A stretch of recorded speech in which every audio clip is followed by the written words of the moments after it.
tentang transmisi data pada telepon kabel dan telepon seluler. Sebelumnya kami akan memperkenalkan diri terlebih dahulu. Nama saya Amelia Dewi Ramadhani Aditya. Nama saya Diani. Nama saya Inanti Wardani. Nama saya Dutania Wasideva. Nama saya Sylvia Anggraini. Nama saya Yusinta Kuliawati. Pengertian transmisi data. Transmisi data adalah sebuah proses pengiriman atau penyebaran data dari pengirim atau transmitter ke penerima atau receiver melalui beberapa media transmisi. Terdapat dua buah media transmisi, yakni media transmisi terkendali atau guided media transmission dan juga media transmisi tidak terkendali atau unguided media transmission. Yang pertama, media terkendali adalah media yang menyalurkan gelombang transmisi melalui jalur fisik. Contohnya adalah kabel twisted pair, kabel koaksial, atau kabel fiber optik. Yang kedua, ada media tidak terkendali atau media nirkabel, adalah media yang menyediakan perantara untuk menyalurkan gelombang elektromagnetik. Contohnya adalah wifi, propagasi melalui udara, atau propagasi melalui ruang vakum. Berdasarkan grafik fungsi waktu, sinyal dibagi menjadi dua, yaitu sinyal analog dan sinyal digital. Arti dari sinyal sendiri adalah suatu bentuk informasi yang dihasilkan oleh pemancar dan ditransmisikan atau diteruskan melalui suatu media dalam bentuk gelombang elektromagnetik, arus, dan sebagainya. Satu, sinyal analog adalah sinyal yang ditransmisikan secara terus-menerus atau kontinu dengan amplitude gelombang yang bervariasi di antara nilai maksimum dan minimumnya. Dua, sinyal digital adalah sinyal yang ditransmisikan atau diteruskan secara terpisah-pisah atau diskret dalam bentuk data yang bernilai 0 atau 1. Perbedaan antara analog dengan digital. Untuk analog, dirancang untuk suara, tidak efisien untuk data, banyak terdapat noise, rentan terhadap kesalahan atau sering error, kecepatannya relatif rendah, memiliki overhead yang tinggi, serta analog bisa dikonversi ke digital. Sedangkan digital dirancang untuk data dan suara, memiliki kecepatan yang tinggi, memiliki overhead yang rendah, serta digital bisa dikonversi ke analog. Yang akan kita bahas di sini adalah transmisi data pada pesawat telepon atau telepon kabel dan telepon seluler. Telepon adalah alat komunikasi yang digunakan untuk menyampaikan pesan suara, terutama pesan yang berbentuk percakapan. Kebanyakan telepon beroperasi dengan menggunakan transmisi sinyal listrik dalam jaringan telepon, sehingga memungkinkan pengguna telepon untuk berkomunikasi dengan pengguna lainnya. Seiring dengan semakin pesatnya teknologi, saat ini telah dikembangkan telepon genggam. Telepon genggam atau lebih dikenal dengan sebutan telepon adalah sebuah perangkat telekomunikasi elektronik yang mempunyai kemampuan dasar yang sama dengan telepon konvensional, namun dapat dibawa kemana-mana atau portable, dan tidak perlu disambungkan dengan jaringan telepon menggunakan kabel. Saat ini, Indonesia mempunyai dua jaringan telepon kabel, yaitu GSM atau Global System for Mobile Telecommunication dan CDMA atau Further Division Multiple Access. Telepon genggam selain berfungsi untuk melakukan dan menerima panggilan telepon, umumnya juga berfungsi mengirim dan menerima pesan singkat atau Short Message Service atau disebut SMS. Telepon-telepon yang lebih mahal sering menambahkan fitur kamera dan layanan internet atau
hertz.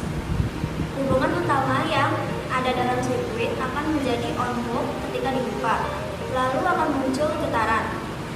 Bunyi yang muncul di telepon penerima menandakan telepon telah siap digunakan. Sejarah perkembangan jaringan telepon. Dahulu, sebelum teknologi telepon ditemukan, manusia menggunakan surat dan telegraf. Karena pengiriman surat yang membutuhkan waktu yang lebih lama, sebagian besar orang lebih beralih ke telegraf. Hal ini membuat kantor-kantor telegraf sibuk pada pertengahan 1800-an. Telegraf adalah alat untuk mengirim dan menerima pesan menggunakan kode Morse sebagai kode komunikasi. Penyampaian pesan dengan telegraf akan cenderung lebih cepat dibanding menggunakan surat. Manusia semakin berusaha keras agar menyempurnakan teknologi komunikasi ini. Percobaan banyak dilakukan oleh peneliti, termasuk Alexander Graham Bell. Pada tahun 1865, Bell memulai penelitiannya dengan mengukur tinggi dan rendah suatu nada dan getaran bunyi. Dari penelitian yang ia lakukan, ia terdorong untuk meneliti lebih jauh tentang bunyi yang bisa dikirim secara elektronik melalui telegraf. Pada tahun 1875, Bell bersama asistennya yaitu Thomas Watson mengajukan hak paten dari alat ciptanya. Pada tahun 1876, percobaan pertama dilakukan sekaligus mengenalkan telepon pada orang banyak.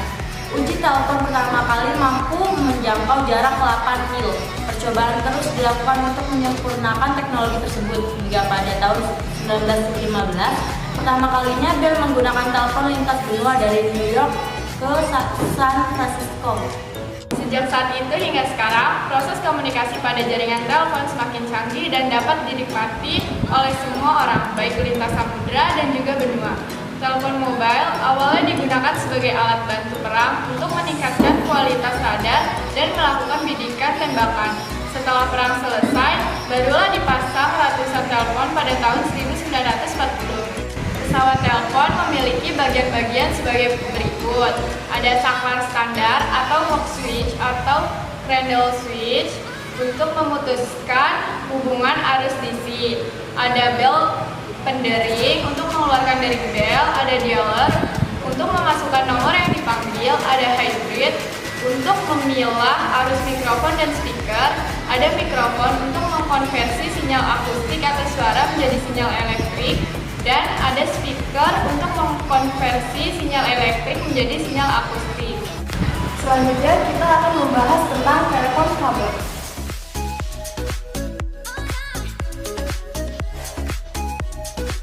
Proses komunikasi telepon kabel memanfaatkan sistem white line. White line sendiri merupakan media transmisi dengan perantara kabel untuk menghubungkan antara pengirim dan penerima. Penggunaan white line biasanya karena alasan jarak dekat, namun bisa juga jarak jauh seperti pesawat telepon. Jaringan dengan kabel terdiri dari LAN atau Local Area Network, MAN Metropolitan Area Network, WAN Wide Area Network, dan Internet. Berikut adalah cara kerja telepon kabel.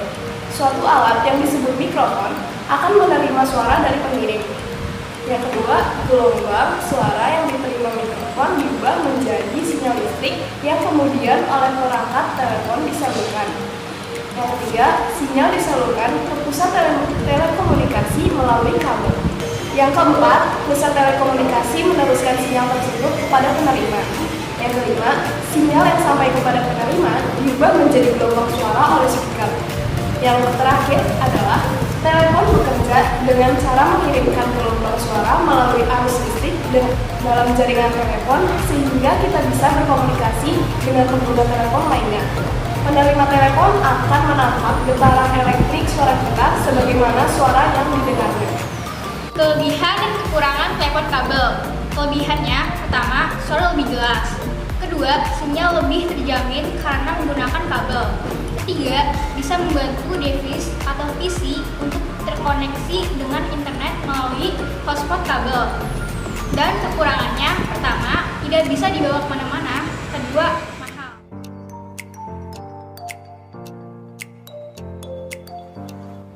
Telepon seluler ponsel atau telepon genggam atau handphone adalah perangkat telekomunikasi elektronik yang mempunyai kemampuan dasar yang sama dengan telepon konvensional daerah tetap, namun dapat dibawa kemana-mana, portable, dan tidak perlu disambungkan dengan jaringan telepon menggunakan kabel, wireless. Saat ini Indonesia memiliki dua jaringan telepon nirkabel, yaitu sistem GSM, Global System for Mobile Telecommunication, dan sistem CDMA, Code Division Multiple Access. Dan badan yang mengatur telekomunikasi saluran Indonesia adalah Asosiasi Telekomunikasi Seluler Indonesia, atau disingkat sebagai ANSI. Ide tercetusnya telepon genggam pertama kali diutarakan oleh Cooper 3 April 1973, yang merupakan salah satu tim divisi Motorola yang ingin sebuah alat komunikasi yang mudah dibawa secara fleksibel untuk berpergian. Pertama kalinya telepon genggam dibuat, beratnya hanya 2 kg, dan harganya pada tahun 1983 adalah 36 juta rupiah. Berbagai tantangan dihadapi oleh Cooper dan tim. Setelah berhasil memproduksi telepon genggam, tantangan terbesar lainnya adalah mengadaptasi infrastruktur untuk mendukung sistem komunikasi telepon genggam tersebut. Dengan menciptakan sistem jaringan yang hanya membutuhkan 3 MHz spektrum setara dengan 5 channel TV yang tersalur ke seluruh dunia.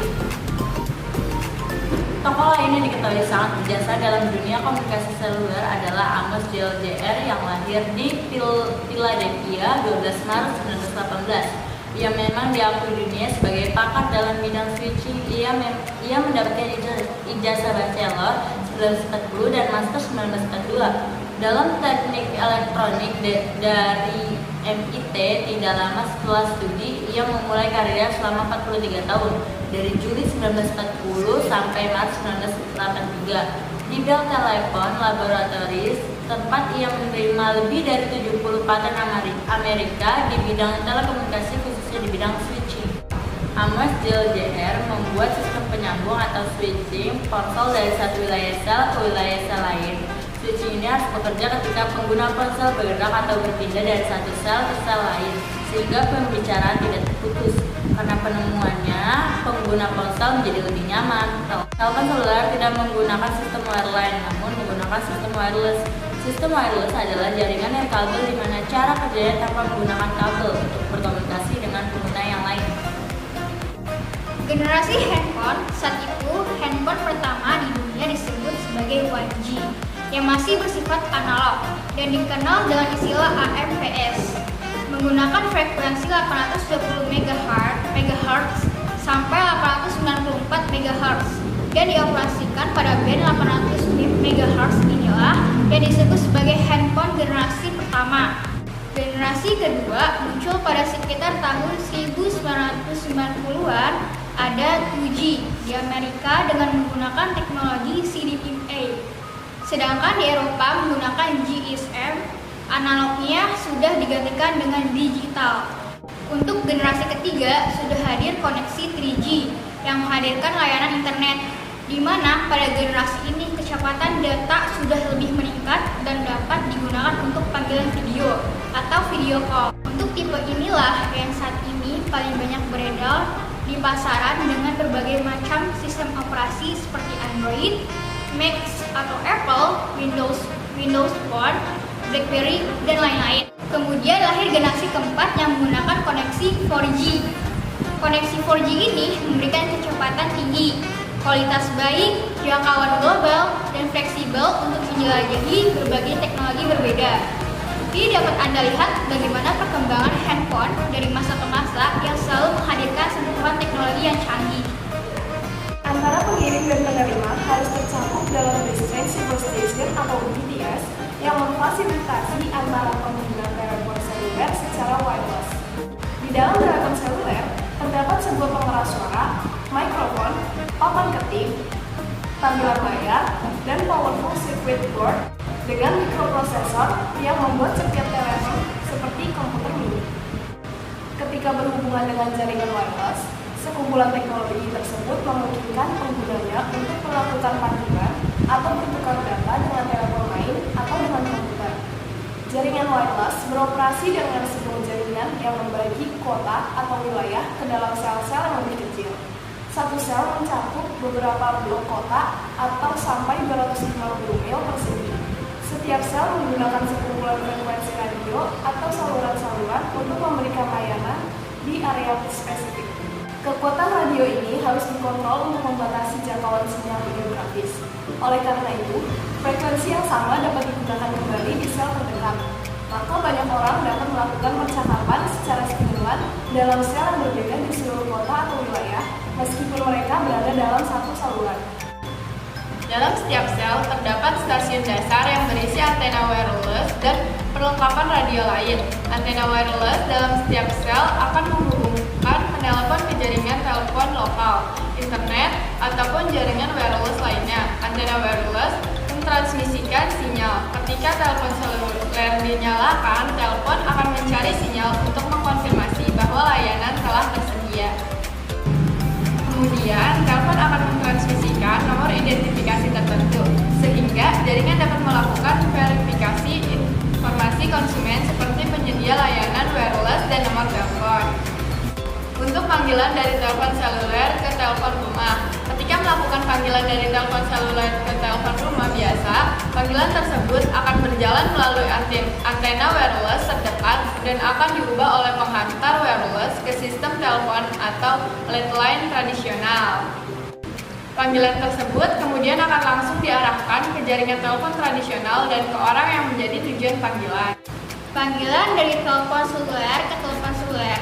Ketika melakukan panggilan dari ini, panggilan akan dirutekan melalui jaringan landline kepada pengantar wireless penerima atau akan dirutekan dalam jaringan wireless ke tempat sel terdekat dengan orang yang menjadi tujuan panggilan. Pada saat berbicara di telepon seluler, maka telepon seluler akan menangkap suara dan mengubah suara menjadi energi frekuensi radio. Gelombang radio akan berjalan melalui udara hingga menemukan penerima di stasiun dasar terdekat. Stasiun dasar kemudian akan mengirimkan panggilan tersebut melalui jaringan wireless hingga sampai pada orang yang menjadi tujuan telepon. Panggilan jarak jauh. Ketika melakukan panggilan terhadap seseorang yang berada sangat jauh, panggilan akan dirutekan pada pusat pertukaran jarak jauh yang menyambungkan panggilan antar negara atau sebuah dunia melalui kabel fiber optik. Berikut adalah cara kerja telepon seluler. Yang pertama, mikrofon menerima suara dari pengirim, gelombang suara yang ditangkap. Mikrofon diubah menjadi sinyal listrik yang kemudian dipancarkan ke BTS terdekat oleh ponsel. Yang kedua, BTS menerima sinyal tersebut untuk diteruskan ke pusat telekomunikasi. Yang ketiga, pusat telekomunikasi meneruskan sinyal ke BTS terdekat untuk diteruskan kepada penerima sinyal yang sampai pada penerima diubah menjadi gelombang suara oleh speaker. Kelebihan dan kekurangan telepon seluler. Kelebihannya, dengan adanya handphone komunikasi seseorang menjadi lancar dan mudah karena bisa dengan jarak jauh. Dibandingkan dengan telepon rumah, handphone dapat dibawa kemana saja. Sebagai sarana pendidikan, alat untuk hiburan saat jenuh, dengan menggunakan handphone, kita dapat mengetahui informasi terbaru. Sedangkan kekurangannya, radiasi dari sinyal handphone bisa menimbulkan kanker. Kedua, lebih boros karena untuk membeli pulsa harus menggunakan uang. Tiga, banyak penipuan. Persamaan dan perbedaan antara telepon kabel dengan telepon seluler. Persamaannya adalah sama-sama alat komunikasi suara, memiliki ringer dan mikrofon. Perbedaannya, telepon kabel memakai fiber cord, sedangkan telepon seluler menggunakan kabel. Telepon kabel memakai daya listrik, sedangkan telepon seluler dengan baterai. Dan telepon kabel tanpa SIM card dan telepon seluler memakai SIM card.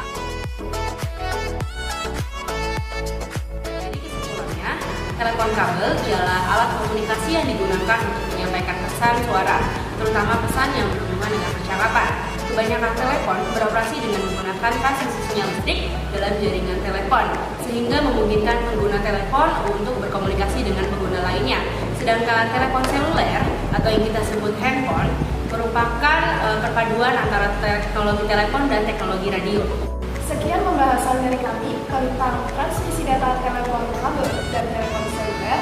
Semoga ilmunya bermanfaat. Kurang lebihnya mohon maaf. Wassalamualaikum warahmatullahi wabarakatuh.